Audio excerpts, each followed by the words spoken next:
On vous propose donc encore ce soir cette journée spéciale consacrée au pouvoir d'achat sur BFM TV. Ce pouvoir d'achat qui continue évidemment de subir les effets de l'inflation plus que jamais. Les prix des carburants ont repassé la barre des 2 € le litre. Avec moi sur ce plateau, Frédéric Bianchi, bonsoir. Bonsoir. Vous êtes journaliste à BFM Business. Rodolphe Bonnat, vous êtes président du groupe Aristide et expert de la grande distribution et de la consommation. Merci d'être resté avec nous sur BFM News. Et Jean-Baptiste Beau, bonsoir. Vous êtes directeur des relations publiques de Famille Rurale. Bonsoir. Bienvenue sur ce plateau. Depuis le 24 mai dernier, BFM TV a donc lancé son indice qui suit l'évolution des prix des secteurs de l'alimentaire, de l'hygiène ou encore du carburant. On fait un point tous les 15 jours et voici ce qu'on observe aujourd'hui. Par exemple, que tout augmente sauf les produits qui concernent l'hygiène. Deuxième leçon à tirer, les prix des produits alimentaires ont augmenté de 3,44%. Troisième leçon à tirer, un plein d'essence n'a jamais coûté aussi cher. Si on écoute les informations ce matin, ça va encore continuer à monter. Tant pis. Vous êtes pessimiste de ce côté-là? Ah oui, complètement.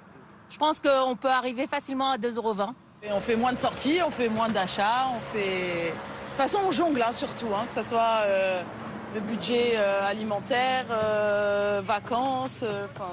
On prend de l'un, on donne à l'autre. Vu que les salaires sont fixes, on est obligé de faire avec ça, quoi. Il faut trouver une solution. C'est avec le gouvernement de baisser un peu les prix.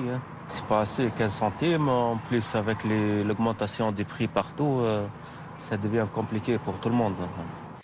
Voilà pour les prix de l'essence. Vous avez observé, Frédéric Bianchi, les prix de certains produits alimentaires que vous avez amenés sur ce plateau. Alors racontez-nous. Oui. Alors on a fait nos courses. Alors, ce qu'on constate, c'est à peu près les mêmes données qu'on a au niveau national. Ce qui augmente le plus, ce sont les produits dans lesquels il n'y a pas beaucoup de transformation, où la matière première est très importante. Évidemment, les pâtes. Les pâtes, sur un an, on est à plus 15%. Alors, on parle de petites sommes. Un paquet de pâtes, ça va coûter 1 €. On est passé de 1 € à 1,20 €. Mais c'est la multiplication de toutes ces augmentations. Donc, on a les pâtes, on a la farine. La farine, on est à plus 12% sur un an. La moutarde, évidemment. Alors, la moutarde, pour ceux qui arrivent à en trouver dans les rayons dans le supermarché, elle se fait très rare. L'huile, évidemment. La viande surgelée, c'est la plus forte hausse depuis un an. On est quasiment à 20%. Et là, pour le coup, on est sur un produit plus coûteux. Un paquet de steak haché, c'est plutôt, c'est plus près de 7 € que des quelques euros d'un paquet de pâtes. Voilà. Donc, on a aujourd'hui en grande distribution plus de 80% des produits qui sont en situation inflationniste. Donc, quasiment tous les produits augmentent. Juste, je vous ai amené ce paquet-là. Ce paquet d'eau qui est le produit le plus acheté chaque année par les Français, d'une marque d'eau bien connue. C'est assez symbolique parce que ce paquet-là, il n'a pas bougé. Il est resté à 1 € depuis 20 ans. Ça faisait 20 ans qu'il n'avait pas bougé. La marque, aujourd'hui, elle est obligée de l'augmenter parce qu'elle ne peut plus réduire ses coûts. Alors, elle jouait sur le poids du plastique, sur les sources qui étaient au plus près des magasins. Elle ne peut plus jouer. Elle est obligée d'augmenter le prix. Et donc, ce paquet-là, les Français qui en achètent ont aperçu cette semaine, ont subi une hausse de entre 5 et 10 centimes. Alors, c'est pas énorme, mais voilà, quand on multiplie ces 5-10 centimes par le prix d'un chariot de course, et ce, toutes les semaines, ça commence à peser lourd dans le budget des Français. Même ceux qui ont résisté pendant près de 20 ans subissent aussi aujourd'hui cette inflation, ce qui est une très bonne illustration de la situation actuelle. Tout à fait, et ce qu'il faut bien arriver à comprendre, et si on rentrait à l'intérieur de chacune de ces références, de chacun de ces produits que vous avez amenés, on se rendrait compte finalement que les causes sont multifactorielles. C'est-à-dire que la réalité, si on prend les pâtes, par exemple, c'est vrai que les récoltes de blé dur au Canada ont été particulièrement mauvaises l'année dernière. Résultat des courses, cette denrée-là, elle a subi une hausse. Si on prend la pâte à tartiner que vous avez ici, en l'occurrence, les coûts qu'elle subit, c'est le cacao, où il y a aussi... Et juste, donc, du coup, le prix des pâtes, là, pour revenir sur cet exemple, est-ce que c'est déjà la conséquence de la guerre en Ukraine? Non, pas encore. On est plus sur les problématiques de récolte de l'année dernière. Pas encore, et c'est pas le même blé. Ce qu'il faut comprendre, c'est-à-dire que le blé cultivé en Ukraine ne sert pas à faire des pâtes alimentaires. Le blé cultivé en Ukraine, il va servir à faire de la farine, de la semoule, et il va servir à faire aussi, bien sûr, à nourrir surtout nos animaux. Donc en fait, la crise en Ukraine, pour nous, les Français, entre guillemets, le premier impact, ça sera sur l'augmentation des céréales qui nourrissent veaux, vaches, cochons. Voilà, pour vous donner un exemple très très précis. En revanche, si je prends cette pâte à tartiner, là ici, elle est constituée d'huile de palme Et là, l'augmentation du coût de l'huile de palme est liée non pas à la production d'huile de palme, mais liée au fait qu'il y a une tension sur l'huile de tournesol, que des industriels se tournent du coup vers l'huile de palme, donc du coup la demande est plus importante que d'habitude, du coup ça flambe.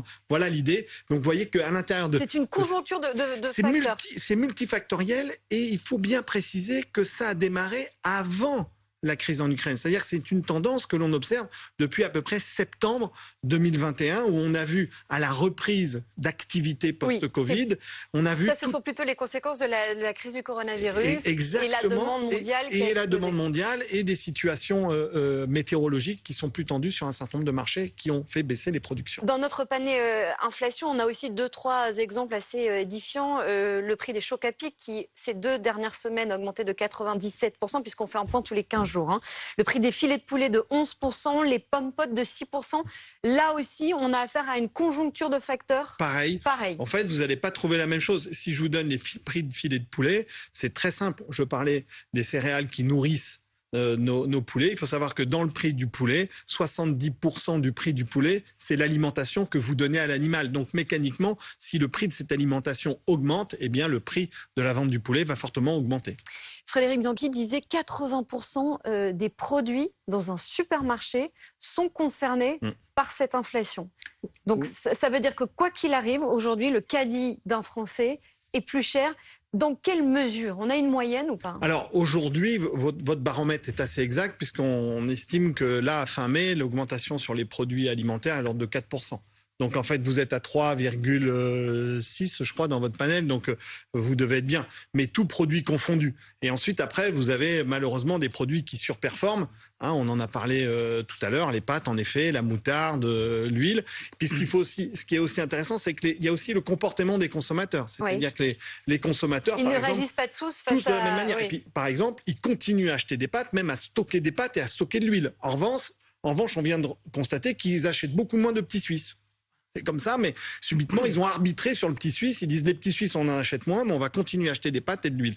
Et vous voyez, il y a quand même une logique aussi où, quand on est dans un contexte inflationniste, il y a aussi des comportements de consommateurs qui, à un moment, accélèrent aussi la tendance. Et justement, que dit le représentant des familles rurales? Quels sont les comportements? Déjà, on peut peut-être préciser de qui on parle quand on parle des familles rurales, parce que c'est un terme quand même assez vaste, et de quel type de comportement, à quel type de comportement on assiste face à cette inflation, puisque tout le monde ne réagit pas de la même manière. Écoutez, Famille Rurale est une association familiale, mais aussi une association de défense des consommateurs, plutôt implantée en milieu rural. Donc nous avons plus de 2000 associations et 160 000 familles adhérentes, donc nous sommes assez représentatifs. Nous, ce que nous avons observé, alors évidemment, je ne reviendrai pas sur les chiffres qui ont été évoqués, qui sont tout à fait justes, mais je dirais ce que les familles vivent, c'est déjà depuis une dizaine d'années une augmentation assez importante des dépenses contraintes. Donc c'est-à-dire que le reste à vivre, ça menuisait déjà. Et donc là, on a une conjoncture de plusieurs facteurs qui viennent se cumuler. Donc une inflation, l'alimentation, l'essence, vous l'avez dit, qui touche particulièrement le milieu rural, puisque l'augmentation, c'est 40% de plus que quand on est en milieu urbain, et en plus on n'a pas le choix. Donc là, c'est une vraie dépense pour le coup qui est très élevée. Et puis aussi évidemment l'énergie. Et là encore une fois, le milieu rural aussi est particulièrement impacté avec des passoires énergétiques, des maisons plus grandes et des systèmes de chauffage plus coûteux qu'il faut rénover.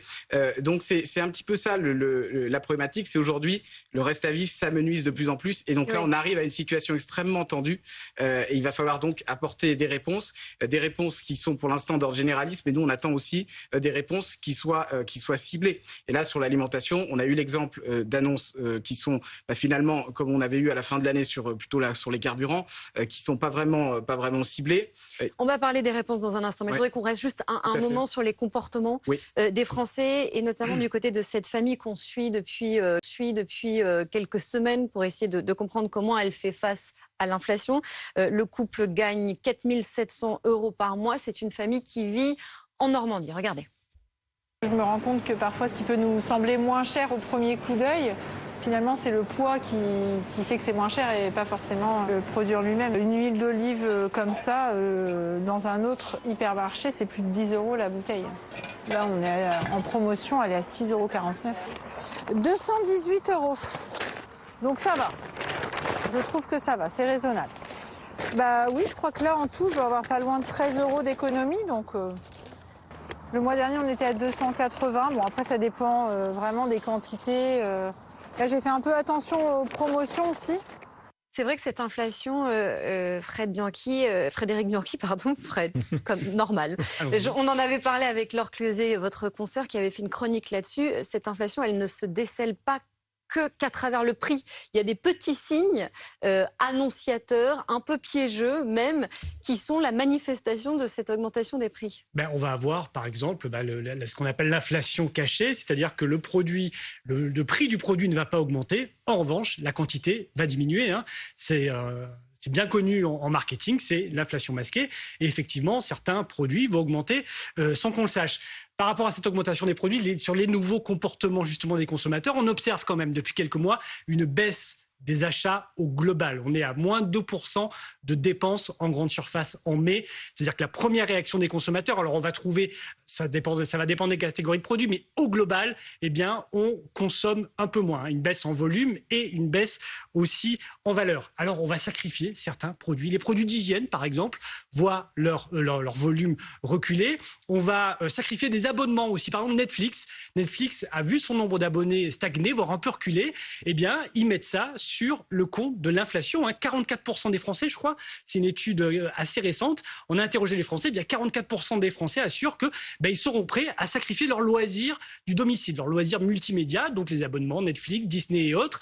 Ils vont couper dans ces dépenses-là, plus toutes les autres dépenses, les abonnements divers et variés. Donc voilà, on observe déjà une baisse de la consommation et une diminution de tout ce qui est un peu accessoire.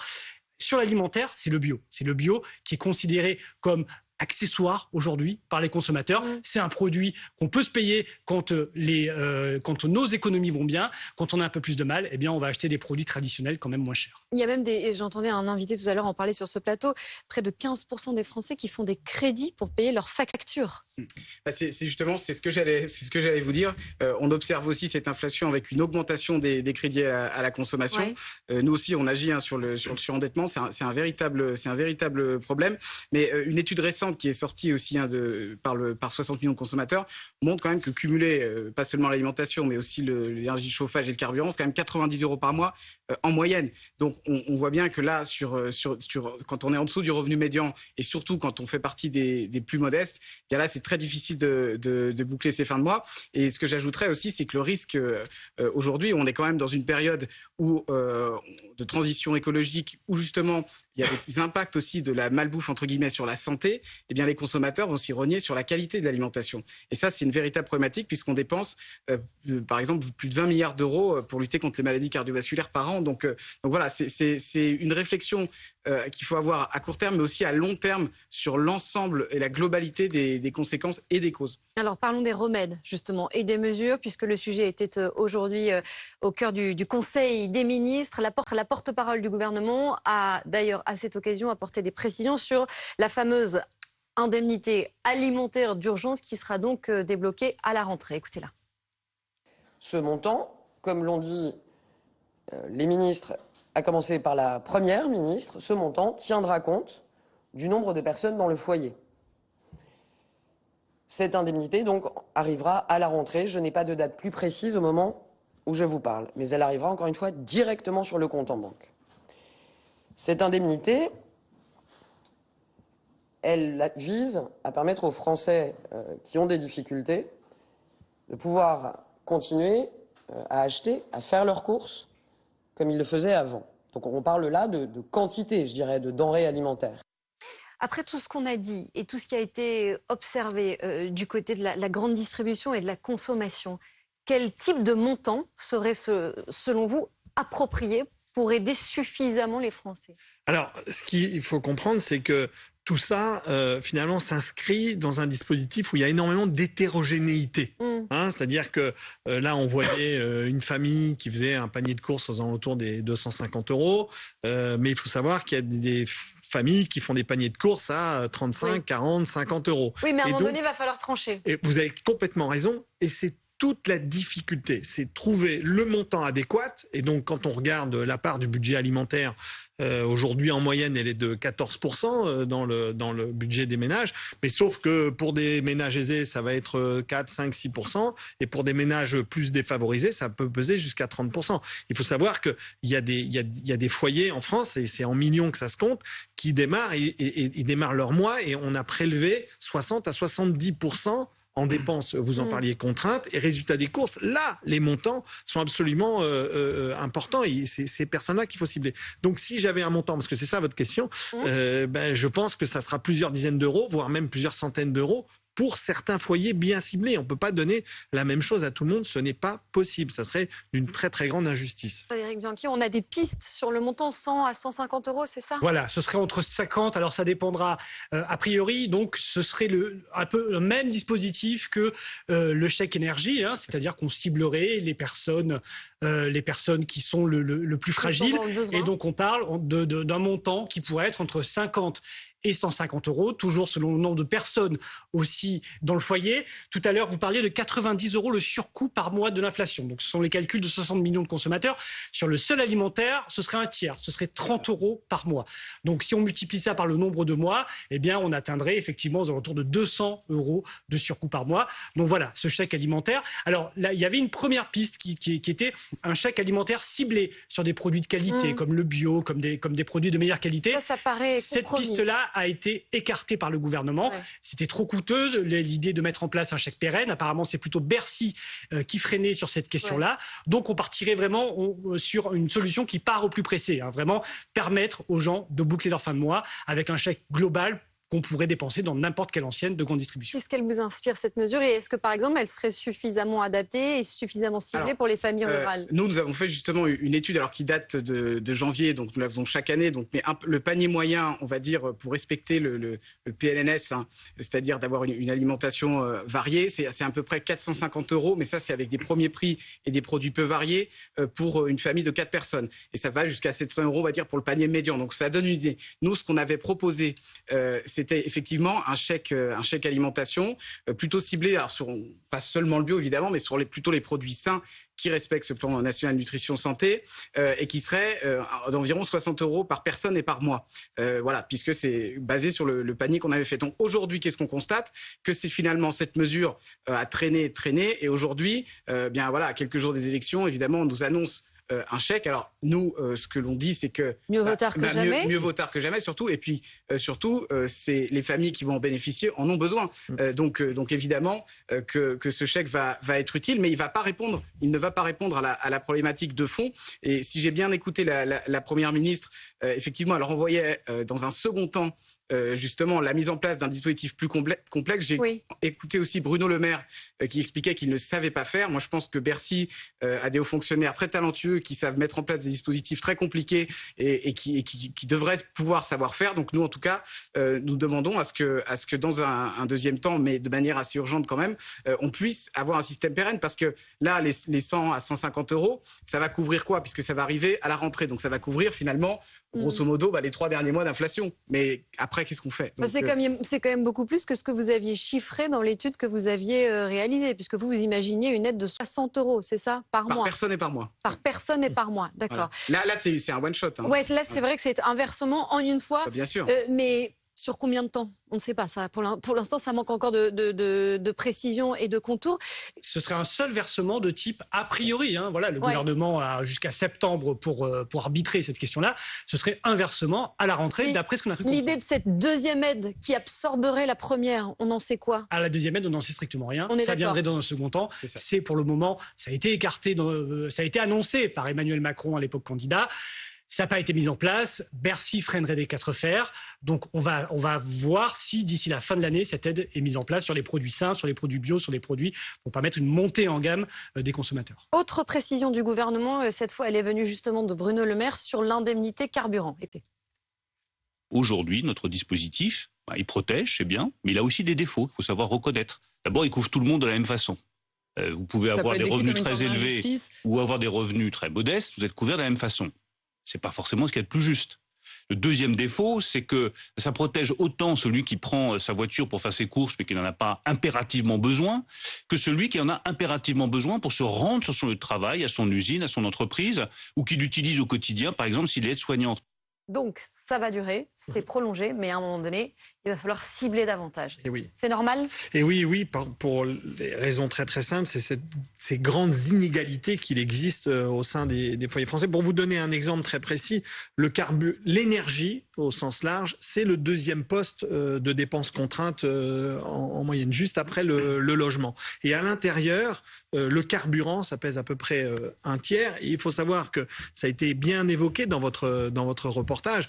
On voit, c'est un prix extrêmement psychologique. Pourquoi? Parce que ça question. Pour les Français, les prix des carburants l'augmentation des prix des carburants est plus grave que, par exemple, pour les produits de l'alimentaire? Alors, les deux, je vais vous expliquer pourquoi. Parce que c'est assez anxiogène, parce que ce sont des achats qui sont ce que j'appelle des achats à haute fréquence. Ça veut dire que vous avez un rendez-vous d'achat très régulier dans lequel on vous explique... Et pour lesquels on n'a pas le choix. Vous n'avez pas le choix et on vous explique que ça a augmenté. Et lorsque, sur un plein d'essence, vous passez d'une dizaine à l'autre, là, à ce moment-là, vous dites, tiens... je payais 45, je paye 52. Subitement, c'est un élément où vous dites, tiens, ça coûte beaucoup plus cher.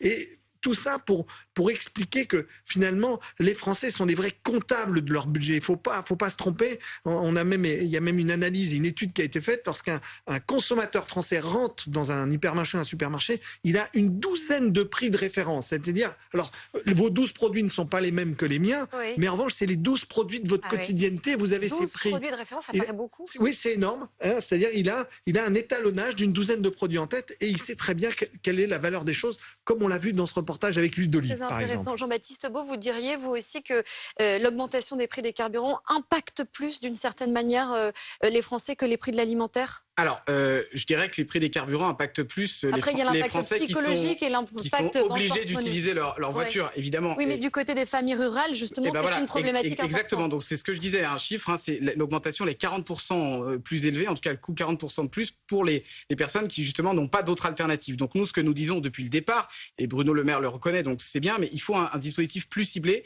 sur les personnes, justement, qui n'ont pas le choix. Parce qu'en milieu rural, ce n'est pas que les gens veulent se passer de leur voiture, mais c'est que parfois ils n'ont pas d'alternative. Donc ça, c'est dans un premier temps. Mais surtout, nous, ce qu'on aimerait, et on le porte depuis un certain temps, c'est de dire aussi comment est-ce que l'on fait pour réduire la dépendance aux véhicules individuels en milieu rural. On sait qu'en milieu urbain, maintenant, on a développé beaucoup d'alternatives, il y a des transports en commun, il y a des pistes cyclables, etc. Mais en milieu rural, il faut construire ce modèle-là. Donc ça passe par éviter de fermer les petites lignes de train, mais plutôt les réouvrir, mettre en place, par exemple, des solutions de véhicules électriques, favoriser le télétravail, mettre en place, rapprocher les services publics des lieux d'habitation, alors qu'on a fait tout l'inverse ces 10-15 dernières années. Donc voilà, nous, c'est ce que nous portons. Bien au-delà de ce qui est annoncé. En fait, il faut voir... Même si c'est déjà un appel d'air pour beaucoup de Français. Il faut le voir le court terme et le long terme. Le court terme et le long terme. Voilà, le mot de la fin, c'est parfait. Merci beaucoup à tous les trois. On va marquer une pause et dans un instant, on va se retrouver pour évoquer la situation en Ukraine et essayer de comprendre ce qui se passe précisément dans le Donbass, notamment du côté de Severodonetsk. À tout de suite. Votre programme avec Siligom. Siligom, pneus, mécanique et entretien.